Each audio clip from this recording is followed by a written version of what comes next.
लालबागच्या राजाच्या चरणी नतमस्तक होण्यासाठी भाविक गर्दी करत असतात। तसंच अनेक सेलिब्रिटी राजकारणी बाप्पाच्या चरणी लीन होण्यासाठी येतात। देशोविदेशातील व्हीव्हीआयपी ही उपस्थित राहून लालबागच्या राजाचा दर्शन सोहळा पाहत असतात। लाखो भाविकांचं श्रद्धास्थान असलेल्या लालबागच्या राजाचा मुखदर्शनाचा सोहळा पार पडला। संपूर्ण गणेशोत्सव काळामध्ये न्यूज 18 लोकमतच्या माध्यमातून सर्व प्रेक्षकांना घर बसल्या या लालबागच्या राजाचं दर्शन तुमच्या टीव्हीवरती घेता येणार आहे।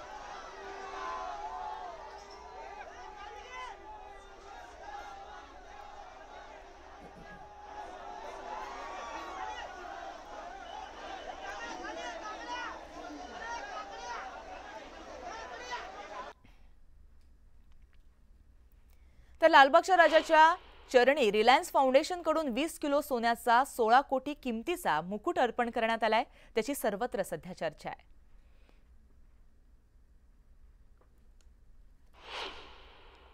रिलायन्स फाउंडेशनच्या माध्यमातून हा मुकुट प्राप्त झालेला आहे आणि त्यांनी ह्या ठिकाणी लालबागच्या राजाच्या चरणी तो मुकुट अर्पण केला, जो आपण बाप्पाला परिधान देखील केलेला आहे।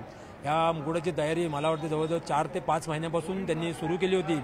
ते म्हणजे ज्या पद्धतीने आज अंबानी कुटुंबीय या लालबागच्या राजाचे भाविक आहेत, असे जगभरातील करोडो भाविक आहेत आणि अनेक भाविक या लालबागच्या राजाच्या श्रद्धेपोटी लालबाग राजाच्या चरणी एक आशीर्वाद प्राप्त करण्यासाठी अनेक प्रकारचे दान, सोन्यारूपी दान असो किंवा पैशारूपी दान अर्पण करत असतात।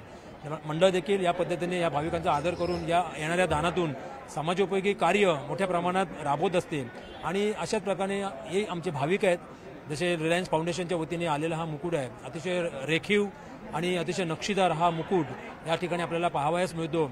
जवळजवळ 20 किलो वजनाचा हा मुकुट 16 करोड रुपये किमतीचा अंदाजे हा मुकुट या ठिकाणी बाप्पाच्या चरणी या भाविकांनी रिलायन्स फाउंडेशनने अर्पण केलेला आहे आणि आम्हाला देखील त्या पद्धतीने या लालबागच्या राजाचे भाविक या पद्धतीने या समाजामध्ये आहेत, आमच्या देखीलसाठी एक मोठी अभिमानाची गोष्ट आहे आणि निश्चितच हा अभिमान आम्ही या लालबागच्या राजाच्या मंडळाप्रती देखील सार्थ ठरवू समाजोपयोगी कार्यातून, असं आम्हाला आशा आहे।